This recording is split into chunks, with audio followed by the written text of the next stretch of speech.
Hey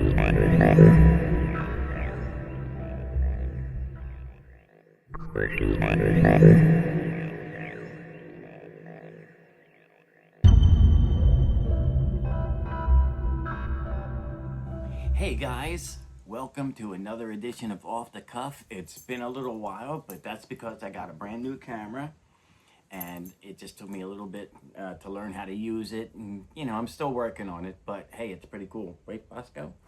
Yes. Now, the cool thing is that last week I actually got some handcuffs to add to the collection. Okay?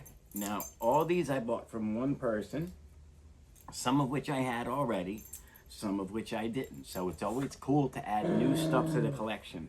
Calm down, guys. Everybody wants to get into the act. Now, these are the first pair. Now, all these I got from the same guy at a local flea market. Okay, these I already have. These are Peerless hinged, and they are the ones with the cool black finish. And the amazing thing is that the very first pair of hinged cuffs I ever bought were these. So now I have two. But you know what I mean? It's really neat. It was like a blast from the past. I saw those and I was like, oh wow, that's awesome. So that's number one. That's the first one I got from this guy. Second, all on the same table. Set of Hyatts. Oh yeah, how cool is that? If you're like me and you like watching British telly, you'll see these in all the cop shows, even in Doctor Who. There's a few episodes where they were carrying them. Okay, now we move on to another one that I already have, a pair of Smith & Wesson leg irons. Okay, I have lots and lots of these. They're still being made, of course, but I always like that shape in there. I've always thought that was kind of cool. So there we go. That's set number 3. And now we come to a couple that are a little odd. All right, these are Chicago's. I don't have any Chicago leg irons, and these are, I don't even know. I mean, check it out. Looks like one of these rings was re-welded at some point. So, maybe somebody along the line just had a pair of leg irons and maybe they broke or something and they fixed them. And there's dog hair in there. There we go. Even though they're modified, I now have a pair of Chicago leg irons. So that's cool.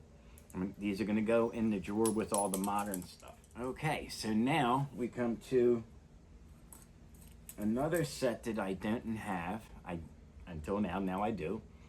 Smith & Wesson. These, of course, are the M100s, but they have an extended chain. A few extra links in the middle. And, if you look on their catalogs, they came in different lengths of chain. Some were even longer, but I never got all the variations, and I just didn't happen to have one of these until the flea market. So that's cool. Right, Bosco? And finally, another pair of Smith & Wessons, which they attached. These are like key rings. I used to have some of these that, you unscrew it and it would move over and you could put your keys on there. But when I looked at these, it looks like somebody crazy glued.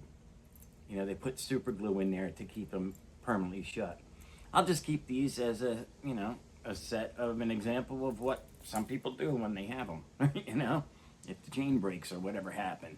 The guy bought all these cuffs at once. So there's 6 pairs, including the 2 leg irons. Apparently he just picked them up at an auction or something, or an estate sale. He didn't quite remember, but he knew he got them all at the same time. So, pretty cool, huh? And I don't really give values or how much I pay for stuff, only for the same reason that I remember reading John Novak said in one of his books. And that is, he didn't know when you would be reading this. And values change over time. So in 2026, I paid like $50 for all these. Okay, that might seem like a great deal, and it is at this particular time. You know, who knows what's going to happen in the future? You know, what happens if they go tank in value or whatever. So, you know, a pair of $100 cuffs today was $12 in the 50s and might be $1,000 10 years from now. Who knows? So I don't, you know, I figure it's not accurate because I don't know when you guys are going to be watching these. Hopefully, as they come out, right? And hopefully several times in the future. But it just wouldn't make sense for me to give values or anything like that because, you know, markets change daily almost. You know, especially in collecting fields. I mean, look at comic books. You know what I'm saying? A comic book I could have bought a Hulk #1 for $500 in the 80s, and now in that same condition is worth like 20,000 or whatever. You know what I mean? So anyway, I figured now I had a reason to make a new video and a new camera on the new phones. So hopefully, you know, I'll be figuring all this out and being able to do some really cool stuff in the near future.